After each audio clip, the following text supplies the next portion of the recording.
Folks, welcome back. We are at Wingnuts on Millersport, and unless you've been living under a rock, you know this guy to my right. It is Coach Pete Lembo.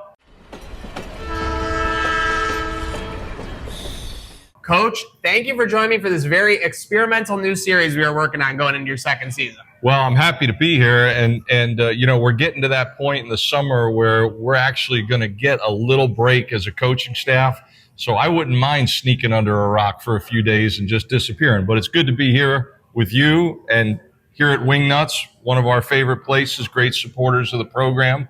A lot of our recruits and families come in here all the time. So good stuff. If those recruits aren't locked in by the Wingnuts trip, that is how you close the deal. For sure. But Coach, speaking of those players, we talk with them every week and throughout the season. Some of them will tell me everything. They're very open with the details. But one thing they never tell me is what they really do in their downtime. They're telling me they're either working out or they're watching film. They're very nervous about announcing anything else. Now, I figure I'm going to get honest answers from you, though, when it comes to indulging in entertainment, maybe outside the sphere of college football. You are a man, you are a connoisseur of cinema. I try to be transparent. And no, I appreciate our players being a little tasteful with some of their responses as to their social life. I think they do a good job of being very visible in the community. But I'm very grateful for how well behaved they are overall, and they should have some time away.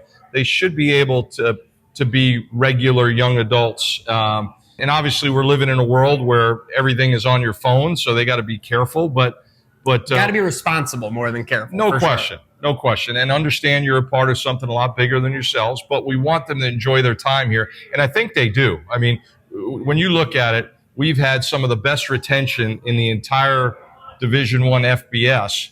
And I think a lot of it has to do with the environment here in Western New York and how much our guys truly enjoy living here as well as going to school here. Coach can just smell that I have 2 years of eligibility remaining, and he is trying to juice everything out of me. But speaking of juice, last year you have a lot of juice when it comes to film and cinema. You were quoting movies left and right. You're a man of entertainment. How did that come to be? It seems like it maybe, if I'm assuming here, the one thing you like to do when you're not football focused is maybe indulge in a little entertainment.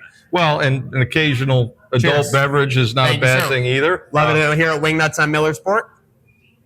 Yeah, this is definitely a beer place. Yeah. You know what I mean? You come into Wingnuts and, you're not going to order a Tito's and Cran or something like that. Now, maybe if I'm at a different establishment, maybe you're doing that, or maybe you're having a margarita somewhere. But Wingnuts, you just got to have a beer when you come in here. Going back to the movie stuff, I think I've always been sort of an old soul, kind of a throwback-ish guy. My family gives me a hard time that, like, in a perfect world, I'd be living in the 50s or something like that. Perfect world. Yeah, but the 60s, the 70s, the 80s, what an incredible time for music, for movies, for some iconic stars, for some great TV shows. Seriously. These rock bands that are just larger than life, than life, Kiss, right? Queen, like you're talking about, like fill stadiums, insane. Led Zeppelin, and just the storylines behind it, the Jim Morrisons and the Jimi Hendrixes and the Janis Joplins, and just all of these pop culture icons that. And I was born in 1970, so maybe it's because I was born right in the middle of that time, and a lot going on in our world at that time as well, a lot going on in our country. So, I don't know how I got that gene, because I grew up without cable TV. So part of it was watching. Okay, now I know. You were watching reruns on some of the stations I was growing up with. So, you're watching reruns of Hogan's Heroes and of F Troop and the Honeymooners and Get Smart and shows like that. And then it was old movies that you'd turn on, and sometimes it would take 2 or 3 days to watch the movie because it might come on at 4:30 in the afternoon, and then you had commercials, and then you had the news coming on at 6. So you're watching Ben-Hur, and it might take the entire week. They used to just stop broadcasts of movies back in the day for the news. How about that? And you would actually watch the news and believe everything you heard. Now, that's something you should never do. Always check your sources. Yeah. I know Coach does that, especially when you're recruiting. Okay, so getting into it. So obviously now I understand. Now that you can watch all the cinema, now that you can take all the entertainment, you're like a kid in a candy shop. It used to be once every couple of days. Now you can get it right at your fingertips. What were some of your favorite movies growing up? I want to lead this off for me. It was Jurassic Park and Lion King. Two pretty long ends of the spectrum there. Yeah. No, I remember Jurassic Park, Laura Dern, right? The tall blonde. And then Sam Neill. Laura Dern, can I just say something? And yeah, I don't want to get canceled. I don't want to get canceled. I just look at this. Right. Effortless bombshell. That's what I would say. Yeah. Effortless bombshell. She didn't have to go out of her way. Didn't have to be scandalous about it. Just absolutely. She's digging through Triceratops poop. She's looking great doing it. No, she's got a little tomboy to her. Yes. Very naturally beautiful. So then you had Sam Neill. And you had Sam Neill. Great in that role. But if you're going to talk about Laura Dern, we got to talk about Terry Garr. I would put Terry Garr in that same genre as Laura Dern. Just a very versatile actress. Yes. And had an incredible career. I remember her in Young Frankenstein, for example, and several other movies where she was just fabulous. Okay, so you dodged it, though. You went into Laura Dern talk. Well, what are a couple of your favorite movies when you were a young lad? Well, Jaws, I remember vividly. It's a shark in his own right. And I remember Jaws came out right around the same time as Star Wars and The Shining. There were a lot of great movies in kind of that mid to late 70s. But Jaws was a life changer, right, for so many of us. And I was, 5, 6, 7 years old when it came out. Robert Shaw is always one of my favorite actors. And he was a guy like Steve McQueen, kind of passed away way too young, but just a fabulous actor. Richard Dreyfuss, of course, who was close. Terry Garr, I believe, was in Close Encounters of the Third Kind with Richard Dreyfuss.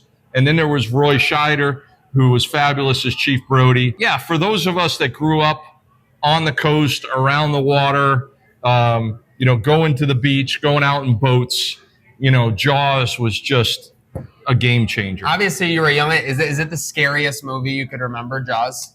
That young, yes. Jurassic Park and Jaws, I know that they show the shark quite a bit throughout the movie at the end of the day, but they also do a good job of making it kind of looming, kind of haunting throughout the beginning of the film, right? And that's what they do similarly with the T-Rex. You don't see the T-Rex until about an hour or so in the movie. So, again, that's great cinematic work building that suspense. Okay, so no suspense nowadays. Obviously, you're at home. You have all the streaming services right at your fingertips. Is there anyone you lean towards maybe when you're looking for a movie or entertainment?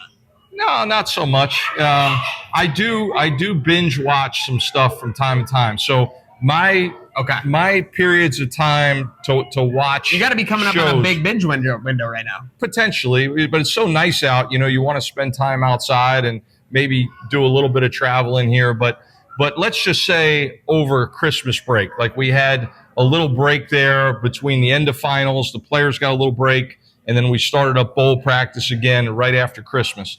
And I'll find a show. I think this Christmas it was series 2 of The Diplomat. Okay. And on Netflix. And I just crushed it for 2 days. Watch 5 episodes a day if I could. Are you telling anyone when you're binging, or are you just straight focused? Like, can you believe this? There's some people, whether it's guys I worked with or maybe some high school or college buddies that I know might be into something like that. If I see something good that I think somebody will like, I'm happy to share it. I'm not selfish about it. Okay, I love that. Well, Coach will continue to share with us on this series. Stay tuned this season for more talk as we get into film talk with Coach Pete Lembo here at Wingnuts.